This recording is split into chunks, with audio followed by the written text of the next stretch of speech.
techniques médicales et biologiques visant à aider à concevoir un ou des enfants. La procréation médicalement assistée est aujourd'hui l'un des sujets abordés dans le forum Voxon. Mesdames et messieurs, bonjour.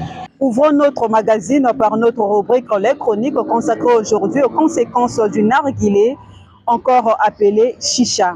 Réalité déplorable, la consommation de la chicha devient de plus en plus comme un mode de vie pour certains jeunes. Il est aberrant de remarquer ces jeunes consommer ce produit notamment dans les milieux réservés à l'instar des caves et des boîtes de nuit. Ce malgré l'interdiction de fabrication, d'importation, de distribution, de détention, de vente et d'usage de la cigarette à capsule aromatisée ainsi que de la chicha dans plusieurs pays à travers le monde. Certains fumeurs trouvent satisfaction et réconfort dans la consommation de la chicha. J'ai 16 ans. Souvent, quand on consomme de l'alcool, on consomme la chicha. D'autres fois, ils mélangent ça avec le chanvre dedans. Ça me donne d'autres effets. Quand je chiche ça souvent, je suis devenu comme si un peu sous. D'autres, de leur côté, le fois qu'on me chiche, ça leur donne d'autres idées, quoi. C'est juste pour planer, quoi. Pour que dans ta tête, tu puisses te sentir un peu bien, à l'aise. J'ai 20 ans. C'est pour le fun, en fait. C'est pas que je pense ça régulièrement. C'est juste quand on a des sorties, quand on a assez d'argent, c'est par charbon. Le nombre de charbon, si ça finit, vous ajoutez. Par contre, ces citoyens condamnent la consommation de cette drogue composée du tabac, de la nicotine, du goudron et bien d'autres toxines. Je ne consomme pas ça parce que c'est pas trop bon. Ça cause aussi la maladie, donc c'est pas trop bon de boire ça. Si tu bois ça, tu vas finir par maigrir, puis tu vas tomber malade, tu vas sûrement finir par mourir. Il y avait même une femme qui était morte à cause de ça. Ça l'avait causé une maladie au poumon. Pour moi, tout ce qui se fume là, vraiment, c'est pas mon truc. La cigarette, la chicha, la dope, ça nuit gravement à la santé. Le seul conseil que je peux les transmettre, c'est d'arrêter de fumer. Parce que déjà, c'est pas bon pour la santé. Je ne prends pas la chicha, c'est pas bon en fait pour la santé. De laisser, c'est pas bon pour eux, ça gaspille les poumons. Selon certaines sources, la fumée d'une séance de chicha d'une heure peut correspondre à l'inhalation de la fumée de 100 à 200 cigarettes. D'après l'OMS, le tabagisme provoque plus de 20 types de cancers comme ceux de la gorge, des lèvres et du poumon. La dépendance au tabagisme est également la cause de plusieurs problèmes de santé mentale. Ne dit-on pas que la santé est un trésor, alors serait-il utile de la sacrifier au profit d'un plaisir éphémère? En tout cas, à chacun de tirer ses leçons. Pour notre rubrique feedback, suivant cet entretien que nous a accordé le docteur Julien Ignace Matete Mounoua. Considéré comme une incapacité à concevoir, l'infertilité peut être d'origine féminine ou masculine, ou les deux à la fois. Pour lutter contre ce problème, quelques personnes concernées font recours à la procréation médicalement assistée. Aujourd'hui, nous allons en parler. Qu'est-ce que c'est que la procréation médicalement assistée? Avec le docteur Julien Ignace Matete Mounoua. Bonjour docteur. Bonjour monsieur le journaliste. Pouvez-vous vous présenter s'il vous plaît? Je suis docteur Julien Ignace Matete Mounoua. Je suis gynécologue obstétricien et spécialiste en procréation médicalement assistée. Alors docteur, dites-nous, c'est quoi une procréation médicalement assistée? La procréation médicalement assistée est un ensemble de techniques qui permettent in vitro, donc au laboratoire, d'arriver à produire un embryon, un œuf humain qu'on appelle embryon. Docteur, ça existe sous combien de formes? Alors, la procréation médicalement assistée est composée de 3 techniques. Il y a l'insémination intra-utérine, il y a la fécondation in vitro proprement dite, et puis il y a l'ICSI, l'injection intracytoplasmique du spermatozoïde. Docteur, est-ce qu'on peut savoir quel est le processus de chacun?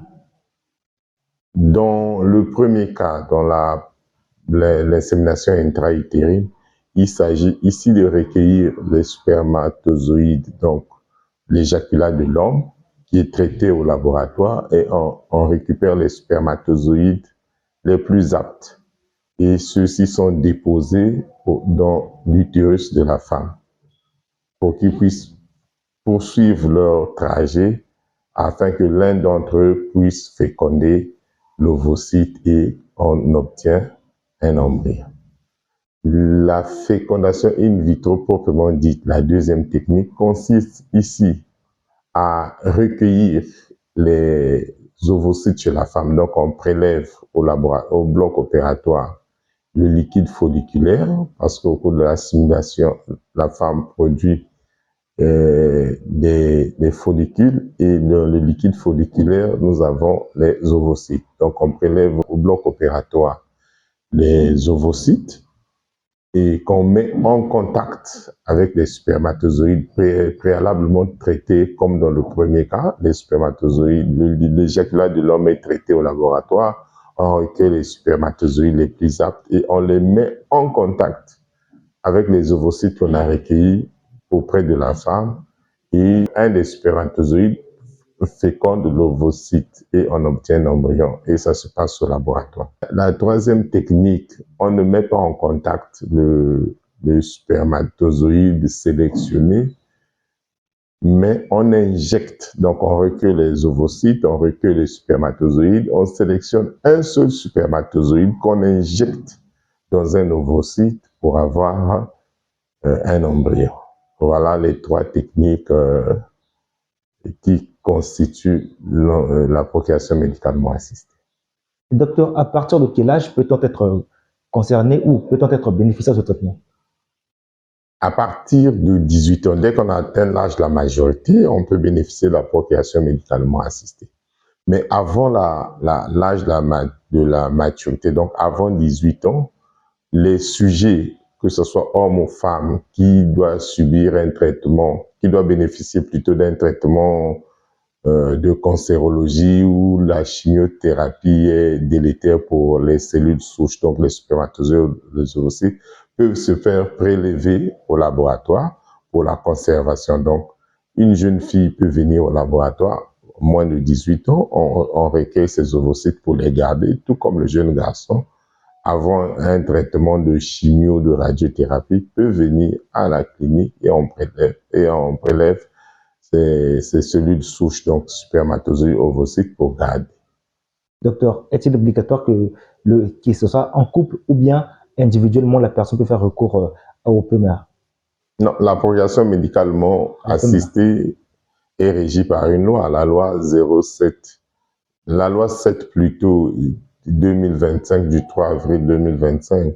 Cette loi dit clairement que pour bénéficier de la procréation médicalement assistée, vous devez être en couple. Et le code de la famille congolaise définit ce que c'est un couple. Un couple, c'est un homme et une femme, qu'ils soient mariés ou pas à l'état civil, mais le fait qu'ils sont ensemble, ils constituent un couple. Donc, pour bénéficier de la procréation médicalement assistée, l'homme doit être accompagné de la femme et la femme doit être accompagnée d'un homme, selon la loi congolaise. Docteur, dites-nous, quel est le coût du traitement? Alors, le coût du traitement est variable. Il est variable en fonction des techniques. L'insémination, qui est la technique la plus simple, coûte 150 000 francs ici. Donc, le coût relativement abordable. La FIV classique autour de 2 200 000, 2 500 000. Et l'ICSI peut arriver jusqu'à 3 millions. C'est en fonction des consommations en gonadotrophies, donc en médicaments. En fonction de l'âge de la femme. Plus la femme vient tôt à la procréation, moins ça coûte. Plus elle vient tard, l'organisme réagit faiblement en ce moment. Elle nécessite des grandes doses de gonadotrophine et ce qui augmente le coût de la procréation médicalement assistée. Mais bon, la fourchette varie de 150 000 à 3 millions. Merci docteur pour toutes ces informations. Mais suivons d'abord cette interview de Madame Alice Matete Monoa. Elle est biologiste, embryologiste à la clinique Matete. Le processus commence d'abord par le retrait de sperme chez l'homme. On doit avoir un échantillon de sperme qui contient les spermatozoïdes. Et après, le médecin doit recueillir aussi les ovules, on appelle les ovules, non, c'est les ovocytes, c'est la femme. Et après, cela sera remis au biologiste afin de faire la fécondation, donc de faire la rencontre du spermatozoïde et de l'ovule au laboratoire afin de donner un embryon. Cet embryon sera ensuite transféré dans l'utérus maternel et évoluer, se développer en fœtus puis en bébé jusqu'à la naissance. La qualité, avec les techniques de pointe, peu importe la qualité, mais s'il y a déjà la présence des spermatozoïdes, on peut travailler avec. Donc, la condition, c'est avoir la présence des spermatozoïdes. Mais après, la technique à appliquer va dépendre de la quantité des spermatozoïdes retrouvés dans l'échantillon du sperme. Avec l'âge de la femme, la qualité des ovocytes va baisser. Donc, la qualité de l'ovule va baisser. C'est des éléments qui sont déjà dans le corps de la femme depuis la naissance. Donc, la femme naît avec un capital ovocytaire bien donné. Et après, à partir de la puberté, la femme va ovuler. Donc, chaque fois, elle va commencer à avoir ses cycles. Et après, la réserve va tarir. Donc, la réserve va tarir. Non seulement tarir, mais va aussi vieillir avec l'âge. C'est pour ça qu'il y a la ménopause. Donc, quand le corps de la femme tend à se reposer, cette réserve-là aussi finit. Donc, ça finit et ça... ce qui reste là vraiment, c'est des ovocytes qui ont vieilli, on peut dire, entre guillemets. Donc, ce n'est plus trop de bonne qualité. Et généralement, les résultats en procréation médicalement assistée sont faibles. Donc, le taux de réussite avec ce genre d'ovocytes est quand même faible. Pour améliorer la qualité des ovocytes, c'est difficile. C'est difficile puisque c'est des cellules qui sont déjà là depuis l'étape de formation de la femme, de la femelle à l'état fœtal. On a par exemple des problèmes d'infertilité de l'homme qui sont tels que on a un spermogramme qui est normal, donc les spermatozoïdes sont normaux, mais à l'intérieur, l'ADN des spermatozoïdes est altéré. On applique le terme de fragmentation. Donc, l'ADN des spermatozoïdes est fragmenté. Généralement, ça va donner des mauvais résultats, même en procréation médicalement assistée. Donc, chez les hommes qui fument, chez les fumeurs, c'est des études qui ont montré que ces pathologies-là sont souvent chez les hommes qui sont en contact avec les toxiques, tels que le tabac, l'exposition accrue aux toxiques, le tabac, l'alcool, ceux qui travaillent aussi dans des zones dangereuses. Aussi, il y a les médicaments aussi qui peuvent causer cela. On peut voir les spermatozoïdes, mais c'est des spermatozoïdes qui n'ont plus la compétence de donner un embryon ou un bébé qui va naître jusqu'au bout. Souvent, c'est parfois des fausses couches précoces qui arrivent dans ce genre de situation quand un spermatozoïde n'est plus intègre. De retour sur ce plateau, docteur, depuis la création de cette fondation jusqu'à ce jour, quel est le taux de réussite des traitements? Alors, le taux de réussite, au début, là, nous avons commencé en 2023. En 2023, nous avons pris en charge 69 couples. Et en 2024, nous avons pris en charge 131 couples. En 2024, le taux a augmenté à 39%. En 2023, nous étions à 22%. Donc, voyez-vous qu'en 2022, nous, on n'avait pas beaucoup de malades et nous étions en train de nous installer. Et la technologie évolue de façon exponentielle en procréation médicalement assistée. Au début, nous utilisons des incubateurs monogaz que nous avons rapidement changé. Nous avons maintenant des incubateurs trigaz.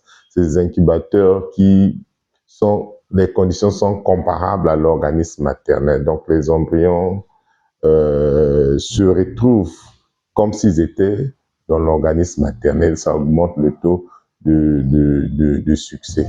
À ce jour, nous sommes à 39%. C'est les résultats de 2024. Mais en 2025, nous allons faire mieux que 2024 parce que en ce moment, nous avons des conditions meilleures. Docteur, y a-t-il pas un risque qu'une personne peut peut-être réclamer la paternité ou encore la maternité? Non, c'est pas possible. Comment réclamer? Ici, vous venez en couple, on utilise les gamètes du conjoint et de la conjointe. Donc, il ne peut pas y avoir un problème de paternité ou de maternité. Grâce à vous, le Congo bénéficie désormais de cette loi. Alors, dites-nous, quelles sont vos impressions? Mes impressions ne peuvent être que bonnes. Nous avons apporté, on va dire, notre pierre à l'édifice. Si chaque Congolais jouait pleinement son rôle, le Congo irait mieux. Moi, en ma qualité de parlementaire, donc, j'ai apporté à la nation congolaise cette loi qui permet d'encadrer juridiquement l'activité de la procréation médicalement assistée, parce que c'est une activité où on utilise quand même les gamètes humains. Il était nécessaire qu'une loi soit promulguée afin que les praticiens et les bénéficiaires de cette technique soient protégés. Un dernier mot, docteur? Alors, le dernier mot, à l'endroit d'abord des pouvoirs publics, des gouvernants, il est vraiment important, nécessaire que l'activité de la procréation médicalement assistée soit reconnue une activité d'utilité publique. Et cela permettrait que nous puissions avoir les intrants à des prix abordables. Pour un couple, les médicaments vont jusqu'à près de 2 millions. Alors que si nous sommes déclarés d'utilité publique, nous sommes une fondation, on nous déclare d'utilité publique, ça ferait que nous puissions avoir des exonérations et ça ramènerait les prix de la procréation médicalement assistée à la portée du Congolais moyen. À l'endroit des populations, désormais nous avons au Congo cette technologie qui est une avancée en matière de santé et il ne sert à rien de chercher à aller à l'étranger pour bénéficier de la procréation médicalement assistée. Désormais, nous avons la procréation médicalement assistée quand il y a un problème d'infertilité après 1-2 ans de rapport sexuel et que la grossesse ne vient pas, venez en consultation, pas forcément chez nous, mais même chez d'autres gynécologues. Quand il s'agit de l'indication de la procréation médicalement assistée va être posée, vous serez orienté à la clinique de la Fondation Matiti. Merci, docteur, pour votre temps que vous nous avez disposé. Merci, monsieur le journaliste. La beauté rime avec la mode. C'est ce qu'a déclaré le président des sapeurs du Congo. Pour en savoir un peu plus, mesdames et messieurs, suivons cette interview. La SAP soustrait les ambianceurs des personnes élégantes. Et le sapeur, c'est un artisan de paix, parce que nous, les sapeurs, nous sommes des personnes élégantes et nous faisons la SAP pour faire plaisir d'abord à notre beau pays, le Congo-Brazzaville, pour valoriser notre culture congolaise et pour donner la valeur au monde entier, parce qu'actuellement, la SAP est devenue mondiale parce que la SAP a un bon message. C'est le message de paix. C'est pour cela, nous les sapeurs, nous sommes très fiers dans notre beau pays, le Congo, parce que notre beau pays, le Congo, a une culture qui est tellement riche, c'est la SAP actuellement. Donc à travers la SAP, aujourd'hui, le Congo va pérenniser la paix en Afrique et pourquoi pas dans le monde, parce que le sapeur, c'est une personne qui n'aime pas la violence. C'est une personne qui respecte tout le monde. C'est une personne qui insulte pas les autorités. C'est une personne aussi qui connaît comment gérer sa famille, gérer ses enfants, sa femme. Pourquoi pas respecter les biens publics, pourquoi pas respecter les autorités de notre beau pays, le Congo. Oui, la SAP c'est une école, parce que la SAP d'abord c'est la propriété. C'est la propriété et la SAP c'est le bien-être. Et c'est savoir se comporter envers tes frères, envers tout le monde, envers le corps humain, parce que la SAP est un bon message. Le sapeur a un grand sentiment, surtout quand il s'habille. Mais c'est comme s'il est en train de causer avec le Dieu Tout-Puissant. Parce que le sapeur, pour lui, il connaît que nous tous, nous sommes des passagers sur cette terre. Mais on doit se respecter entre nous. Donc le sapeur a ce respect envers l'autre. Et le sapeur, surtout, il sait se comporter. Il se comporte bien devant sa famille, je dis bien. Le sapeur, avant les gens pensaient que le sapeur c'est un brigand, non. Ils pensaient que le sapeur c'est un voyou, non. Actuellement, le sapeur fait quelque chose, le sapeur travaille. Donc, le sapeur travaille pour gagner son gagne-pain et pour nourrir sa famille.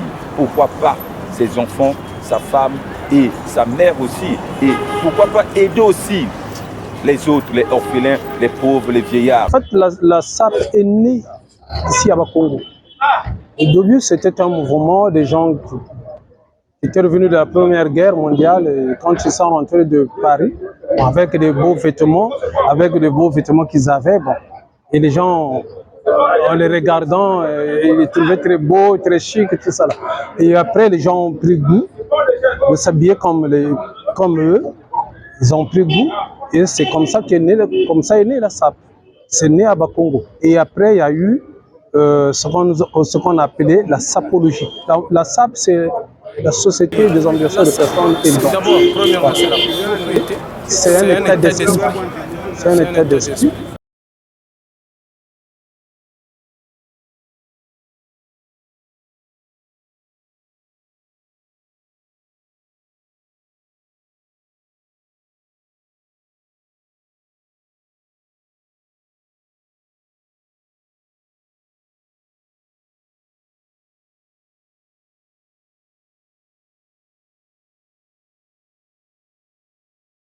Chers auditeurs et internautes, c'est par cet élément de mode et beauté que nous mettons un terme à cette émission.